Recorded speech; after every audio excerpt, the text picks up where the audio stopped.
Hi అండి. Mister attitude Ravan part 21. ఇక తన దగ్గర ఉండవలసిన ఊర్వి ఆయువు దగ్గర ఉంది. అయోమయంగా చూస్తున్న ఊర్విని చూస్తూ తిన్నాక తిరిగ్గా మాట్లాడుకోండి అని ఊర్వి చేయి పట్టుకుని వర్ష వైపు ఒక లుక్ ఇచ్చి తీసుకుని వెళ్తాడు. డౌట్ లేదు, ఈయన గారికి మామూలుగా లేదుగా జలసం అని తను కూడా తినడానికి వెళ్ళిపోతుంది.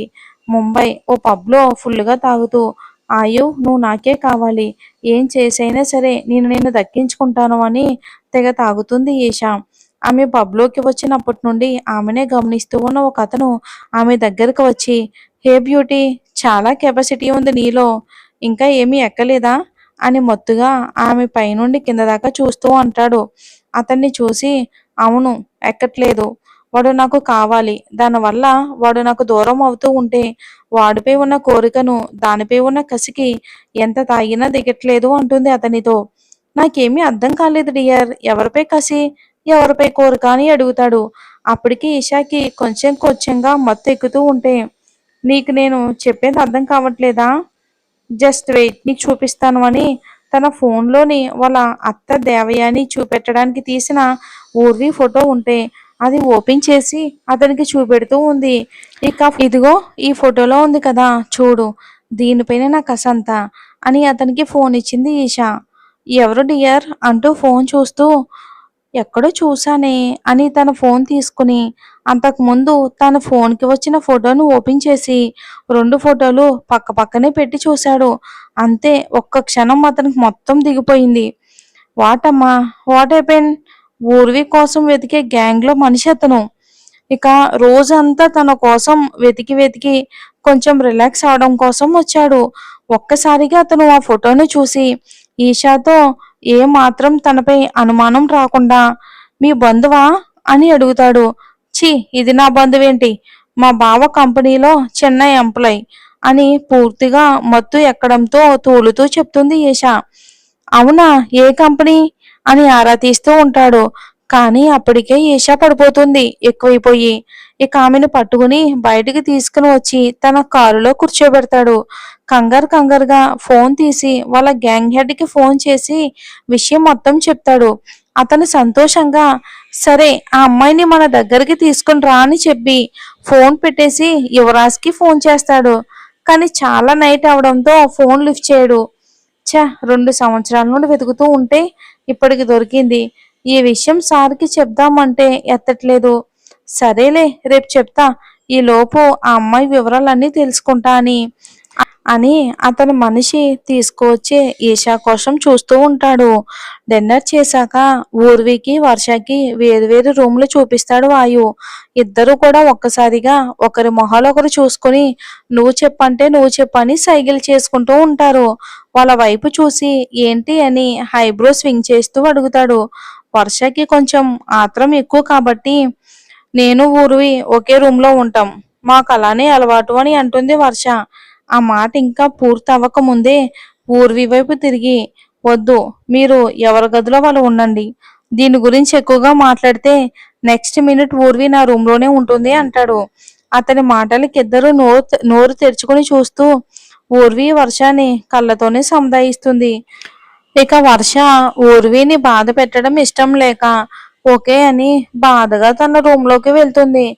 ఆమె వెళ్ళిపోయాక ఆయువుతో, ఏంటి అసలు మీరు ఏం చేస్తున్నారు, తనకి నాతో ఉండడం అంటే ఇష్టం, తను బాధపడుతుంది, నేను తన రూమ్లోనే పడుకుంటాను అని వెళ్తున్న ఊర్విని ఆపి, తనకి అలవాటైపోతుంది, నేను తప్ప నీతో ఎవరు రూమ్ షేర్ చేసుకోవటం నాకు ఇష్టం లేదు, నువ్వు కేవలం నా దానివి మాత్రమే, అది గుర్తు పెట్టుకో అని ఒత్తి పలుకుతూ నుదుటిపై ముద్దు పెట్టుకుని, వెళ్ళి పడుకో, గుడ్ నైట్ అని తనని పంపి ఆయు కూడా తన రూమ్కి వెళ్ళి ల్యాప్టాప్లో వర్క్ చేసుకుంటూ ఉంటాడు.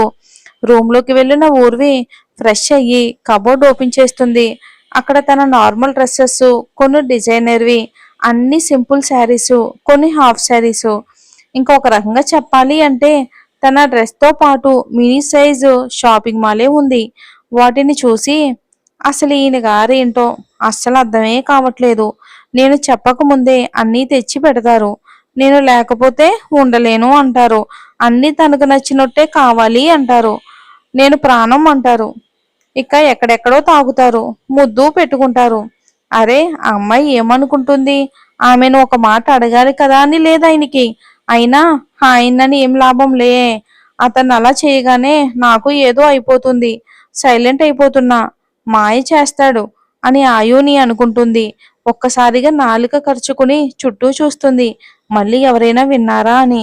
అమ్మయ్య, ఎవరూ లేరు అని ఊపిరి పీల్చుకుంది. డ్రెస్ కోసం చూస్తుంది.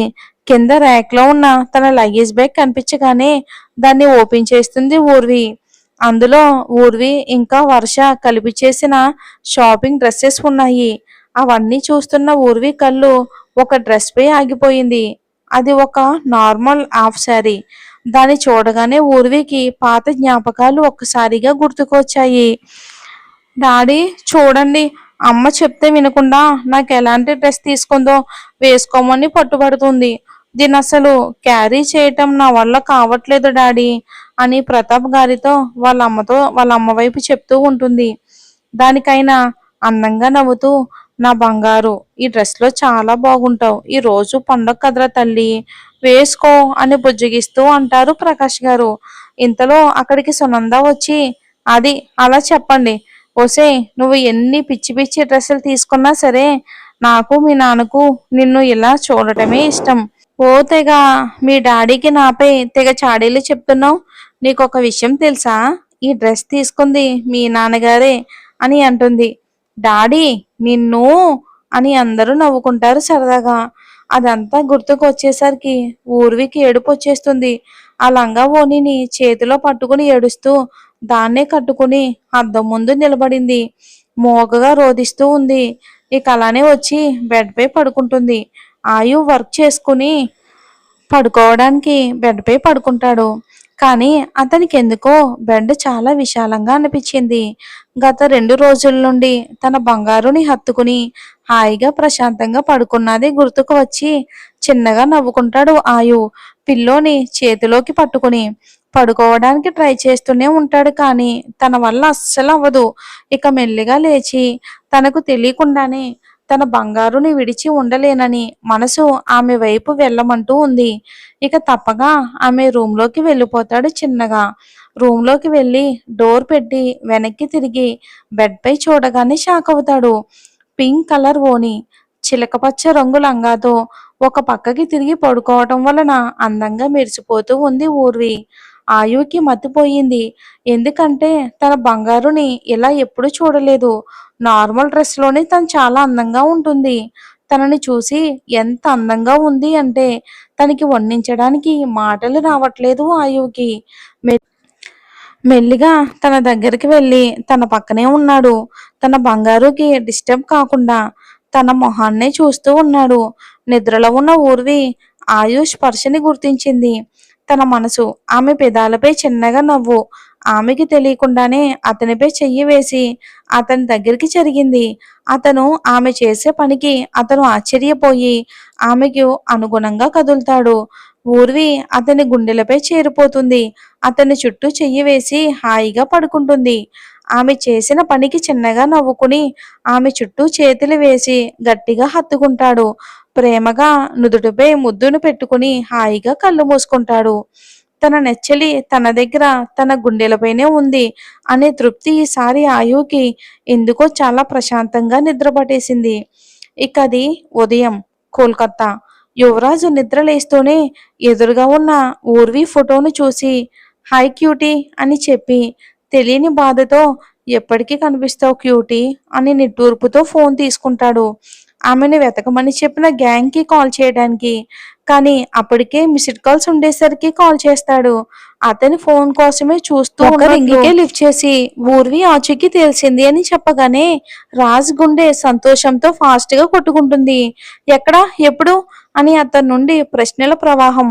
అటువైపు అతను విషయం చెప్పి ఫోన్ పెట్టేస్తాడు. సంతోషంగా, క్యూటీ, ఇన్ని రోజులు నువ్వు ముంబైలో ఉన్నావా? వస్తున్నా, ఇప్పుడే నీ దగ్గరకు వస్తున్నా, నిన్ను విడిచి ఇంకొక క్షణం కూడా ఉండలేనురా అని ఫాస్ట్ గా రెడీ అయ్యి వస్తాడు. అక్కడి నుండి నేరుగా ప్రైవేట్ జెట్ లో ముంబైకి వస్తాడు.